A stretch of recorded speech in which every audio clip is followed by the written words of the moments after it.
एक जंगल था। जंगल में इच्छाधारी नागिन का भूत रहता था। जंगल के पूर्व की ओर वीरगढ़ नाम का एक साम्राज्य था और उसी के पश्चिम की ओर सुरगढ़ नाम का एक साम्राज्य था। दोनों राज्य आपस में दुश्मन थे और उसी जंगल में एक शिव मंदिर था और उस मंदिर में दोनों राज्य के राजकुमार और राजकुमारी पूजा करने के लिए आते थे और उन दोनों में प्यार हो जाता है और राजकुमार एक दिन अपने गढ़ से शत्रु राज्य की ओर निकल पड़ता है। शत्रु राज्य की राजकुमारी जिनसे वो प्यार करता था उसे भगाकर ले जाने के लिए जा रहा था।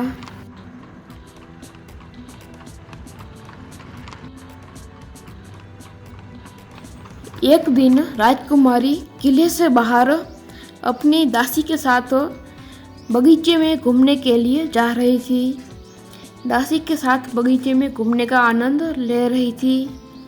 किले से बाहर बगीचे में राजकुमारी घूम रही होती है। तभी वहां पर राजकुमार पहुंच जाता है।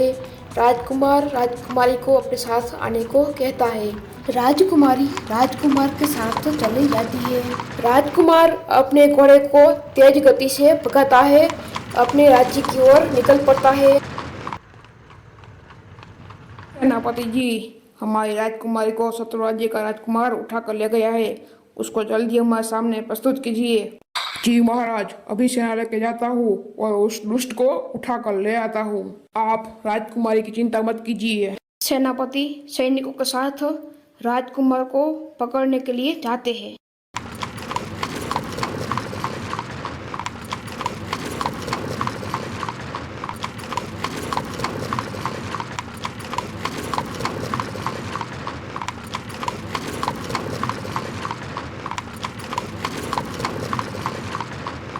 ए शत्रु, अपने आप को हमारे हवाले कर दो और राजकुमारी को भी छोड़ दो, वरना अंजाम बुरा होगा। तुम चारों ओर से घिर चुके हो। ऐसी बात तो चल रही थी तभी इच्छाधारी नागिन का भूत आया और सेनापति को मार दिया। इच्छाधारी नागिन का भूत देखकर और सेनापति को मरा हुआ देखकर सैनिक भाग गए। आपका बहुत बहुत धन्यवाद। आप कौन है? मैं एक इच्छाधारी नागिन का भूत हूँ। कुछ दुष्टों ने मुझे और मेरे पति को नागमणि की लालच में मार डाला। मैं मरने के बाद भूत बन गई और मेरे पति ने राजा के यहाँ राजकुमार के रूप में जन्म लिया। अब आप यहाँ से चले जाइए।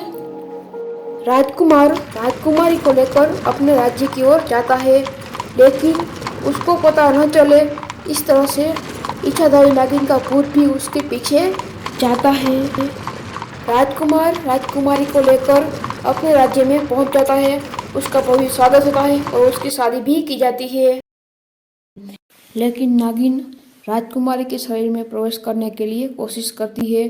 राजकुमारी पर नजर रखती है कि कब उसको मौका मिले और राजकुमारी के शरीर में प्रवेश कर जाए। एक दिन जब राजकुमारी स्नान करने के लिए जाती है, वहाँ पर नागिन का भूत आ जाता है और राजकुमारी के शरीर में प्रवेश कर जाता है, राजकुमारी पर कब्जा कर लेता है।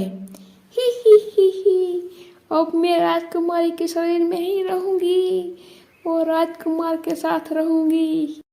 एक दिन जब राजकुमार अपने कक्ष में जाता है, तब राजकुमारी को नागिन के भूत के रूप में देखकर डर जाता है और वहां से चुपचाप भाग जाता है, नागिन को पता न चले इस तरह।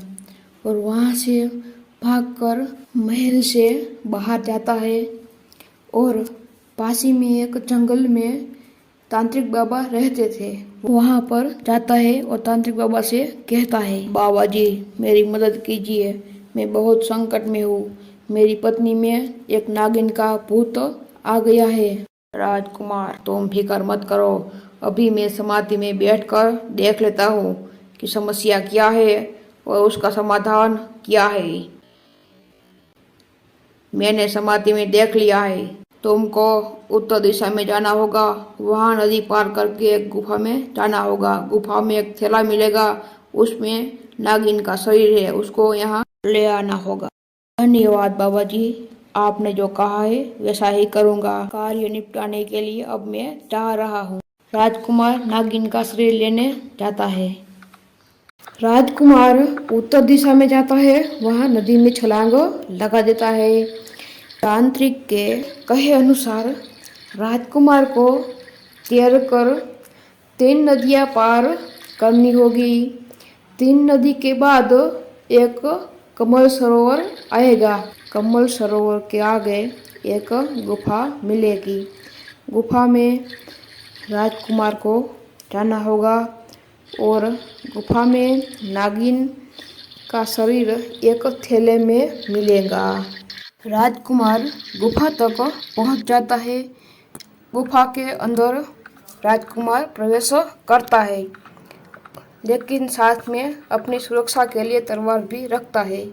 आगे जाने के बाद उसे एक थैला मिलता है।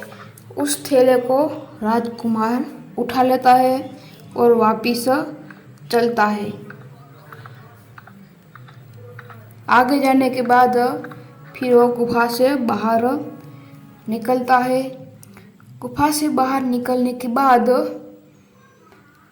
पानी में वो छलांग लगा देता है और तैरकर 3 नदियाँ पार करके वापस तांत्रिक की कुटिया के पास पहुंच जाता है। राजकुमार जब थैला लेकर तांत्रिक की कुटिया के पास पहुंचता है, तभी वहां नागिन का भूत आ जाता है। यह थैला तांत्रिक को मत देना, नहीं तो बहुत बड़ा अनर्थ हो जाएगा। तांत्रिक बहुत बड़ा द्यूत है और समाज के लिए बहुत बड़ा खतरा है। इस थैले में नागमणि है और नागमणि का उपयोग करके और अपनी तांत्रिक शक्तियों की मदद से वो आपके राज्य और दूसरे राज्यों पर भी कब्जा कर लेगा। इसीलिए इस थैले को तांत्रिक को मत देना।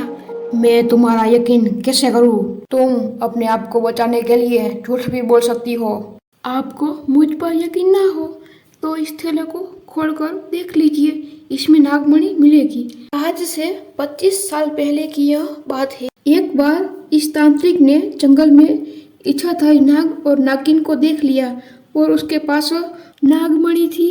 नागमणि की लालच में तांत्रिक ने कुछ लोगों को इच्छाधारी नाग और नागिन को मारकर नागमणि ले आने को कहा था। इच्छाधारी नाग और नागिन जंगल में एक मंदिर में जब पूजा करने गए थे, इच्छाधारी नाग जब पुष्प लेने गया था, तब नागिन मंदिर में अकेली थी और मौका देखकर उन लोगों ने पीछे से घात करके नागिन को मार डाला और उनके शरीर को एक थैले में भर लिया। और जब वो ले जाने लगे, तब इच्छाधारी नाग ने उसको देख लिया और इच्छाधारी नाग ने उसका पीछा किया। वो लोग भागते भागते एक गुफा तक पहुंच गए। इच्छाधारी नाग भी उनके पीछे गुफा में गया, लेकिन उन दुष्ट गुफा में छुप गए और पीछे से इच्छाधारी नाग पर घात किया और बुरी तरह से घायल कर दिया। लेकिन इच्छाधारी नाग ने उन दुष्टों को मार दिया, लेकिन बहुत बुरी तरह से घायल होने के कारण मृत्यु नजदीक आ गई थी। इच्छाधारी नाग ने मणि को ढूंढने की कोशिश की, लेकिन नागमणि मिले इससे पहले ही इच्छाधारी नाग की मृत्यु हो गई। लेकिन नागमणि मिल जाती तो खुद को भी बचा लेता और नागिन को भी जिंदा कर लेता। लेकिन इच्छाधारी नाग ने एक श्राप दे दिया कि गुफा के अंदर इच्छाधारी नाग और नागिन ही अंदर आ सकते हैं, क्योंकि गुफा में नागमणि थी। इसीलिए यह थैला गुफा में ही रह गया। इच्छाधारी नागिन मरने के बाद भूत बन गई और वही जंगल में भटकती रही। वह इच्छाधारी नागिन कौन है आपको पता है? वह इच्छाधारी नागिन मैं ही हूँ। और इच्छाधारी नाग ने एक राजा के यहाँ जन्म लिया और वह आप है। इसीलिए आप इस थैले को उस गुफा से ले आ सके। हम दोनों ही इच्छाधारी नाग और नागिन थे, लेकिन आप राजा के यहाँ जन्म लेने के बाद वह सब भूल गए। आप उस तांत्रिक को मार डालना। जैसे ही आप उस तांत्रिक को मारकर अंतिम संस्कार करेंगे, उसकी सारी शक्तियाँ आपके पास आ जाएंगी। थैले में रही नागमणि के प्रभाव से और नागिन के कारण राजकुमार को अपना पूर्व जन्म थोड़ा बहुत याद आ जाता है। ऐसी बात चल रही होती है, तभी वहाँ तांत्रिक पहुँच जाता है। राजकुमार, आप इसकी बातों में बताइए। अपने आप को बचाने के लिए आपको झूठ मूठ की कहानी सुनाकर आपको उलझा रही है। यह अच्छा मौका है, आप इस तांत्रिक को मार डालिए। राजकुमार जाता है और तांत्रिक को मार देता है और उनका अंतिम संस्कार भी करता है। तांत्रिक की सारी शक्तियाँ राजकुमार को मिल जाती। नागमणि और तांत्रिक की शक्ति से नागिन के भूत को एक सामान्य स्त्री बना दिया जाता है और फिर दोनों अपने महल में चले जाते हैं। दोनों की शादी की जाती है और दोनों खुशहाली से अपना जीवन जीते हैं।